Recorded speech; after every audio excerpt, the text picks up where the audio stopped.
చాలామంది వాళ్ళ జీవితంలో చాలా సాధించాలని, ఒక ఉన్నత స్థాయిలో, ఒక ఉన్నత స్థితిలో ఉండి, అందరికీ ఆదర్శంగా కావాలని చెప్పి ఎన్నో కలలు కంటారు. వాళ్ళ జీవితం పట్ల, భవిష్యత్తు పట్ల ఎన్నో కలలు కంటారు. ఆ కల నిజం కాకపోవడంతో అర్ధాంతరంగా వాళ్ళ జీవితాన్ని వాళ్ళు చాలించుకుంటున్నారు. ఇటువంటి సంఘటనే ఇటీవల హైదరాబాద్‌లో ఒక చోటు చేసుకుంది. ఆ సంఘటన విన్న తర్వాత చాలా బాధ వేసింది. చాలా విషాదకరమైన సంఘటన ఇది. దాదాపు 38 ఏళ్ల ఒక మహిళా డాక్టర్ విదేశాల్లో చదువుకొని తిరిగి విదేశాల్లో వెళ్లి సర్వీస్ ఇవ్వాలి.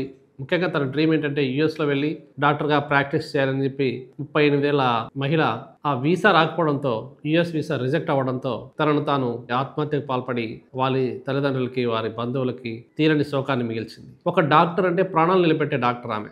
విదేశాల్లో డాక్టర్‌గా చదువుకున్నారు. అదే వృత్తిలో కొనసాగుతూ ఉన్నారు. తిరిగి ఇదే వృత్తిని విదేశాల్లో ముఖ్యంగా ఆమెకు డ్రీమ్ ఏంటంటే అమెరికా వెళ్లి ప్రాక్టీస్ చేయాలి. అమెరికాలో మంచి పేరు తెచ్చుకోవాలి. వాళ్ళ బంధువుల్లో గాని, ఇతర చోట ఆ వృత్తిలో మంచిగా రాణించాలని ఆమె కోరిక. సో, కోరిక మంచిదే. కానీ దానికి కొంత సమయం అవసరం అవుతుంది. కొన్ని ఫార్మాలిటీస్ ఉంటాయి వాటికి. ఏదో కారణాల చేత ఇవాళ పరిస్థితి అమెరికా పరిస్థితి ఎలా ఉందంటే, భారతీయుల్ని ఉన్న వాళ్ళని బయటకు పంపించే పరిస్థితి, కొత్త వాళ్ళని లోపలికి రానిచ్చే పరిస్థితి లేదక్కడ. చాలా మంది ఈ యూఎస్ వెళ్ళాలని ఈ డ్రీమ్, డాలర్ డ్రీమ్ అని అంటాం కదా! ఈ డ్రీమ్‌లో ఏమైతే ఉందో వాస్తవికతకు దూరంగా ఉంటూ తమ జీవితాన్ని తాము ఒక చట్రంలో బిగించుకొని, ఒక ఫ్రేమ్‌లో సెట్ చేసుకొని, ఇలాగే ఉండాలి, ఇదే జీవితం అని అనుకోవటం అనేది చాలా ఇబ్బందికరమైన పరిస్థితి.